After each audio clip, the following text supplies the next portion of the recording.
premières lueurs du jour, la plaine du Little Run of Couch s'anime d'une vie discrète.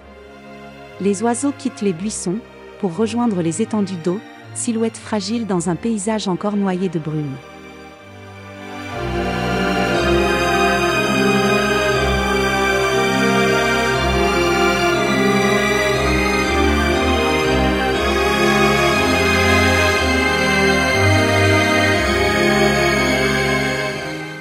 Ici, au cœur du Gujarat, s'étend une réserve, créée pour protéger un animal inattendu. Peu de gens le savent, il existe encore des ânes sauvages en Asie. Ces équidés, proches cousins de l'onagre, un âne sauvage d'Asie centrale, ont trouvé refuge dans ce territoire semi-désertique, unique au monde.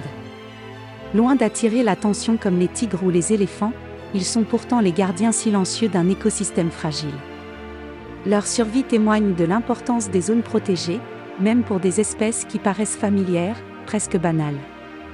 Car derrière leur nom modeste, l'âne sauvage indien incarne une histoire de résistance et d'adaptation dans l'un des environnements les plus rudes de l'Inde.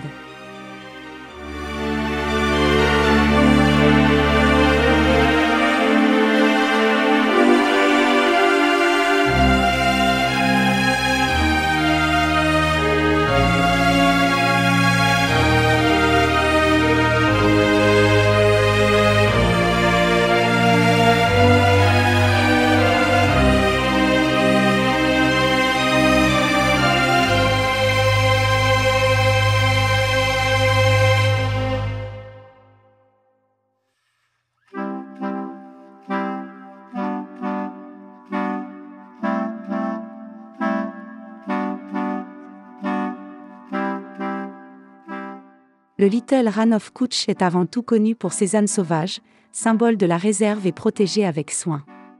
Mais ce territoire semi-désertique abrite bien d'autres formes de vie. Parmi elles, une présence surprend souvent les visiteurs, le nilgo, ou blue bull, la plus grande antilope d'Asie. Moins emblématique que les ânes sauvages, ces silhouettes élancées se laissent parfois apercevoir, à la lisière des buissons. Leur apparition, presque inattendue, rappelle que la richesse de ce sanctuaire ne se limite pas à une seule espèce, mais repose sur la diversité de sa faune.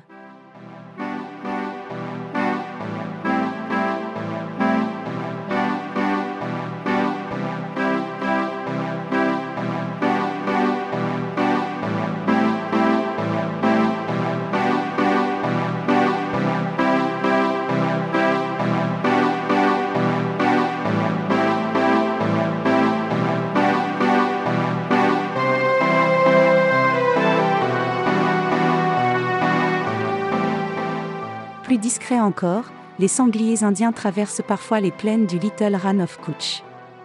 Leur silhouette trapue et leurs mouvements fougueux contrastent avec la fragilité des oiseaux ou l'élégance des antilopes.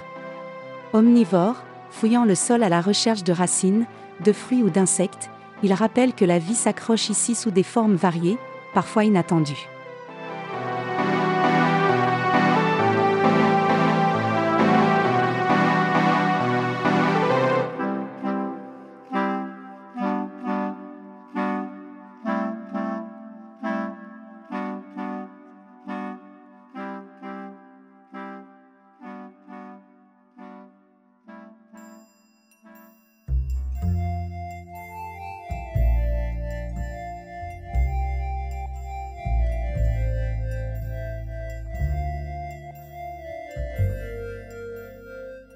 Le Little Run of Couch est aussi le domaine des oiseaux.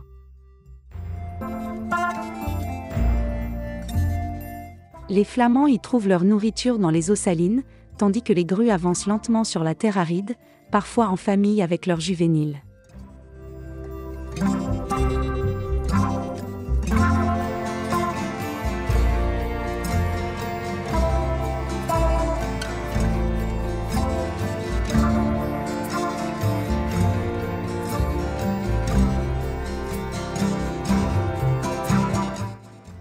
Sur les buissons secs, les rapaces observent longuement, mais il arrive que des disputes éclatent, rappelant que la vie du sanctuaire est toujours en mouvement.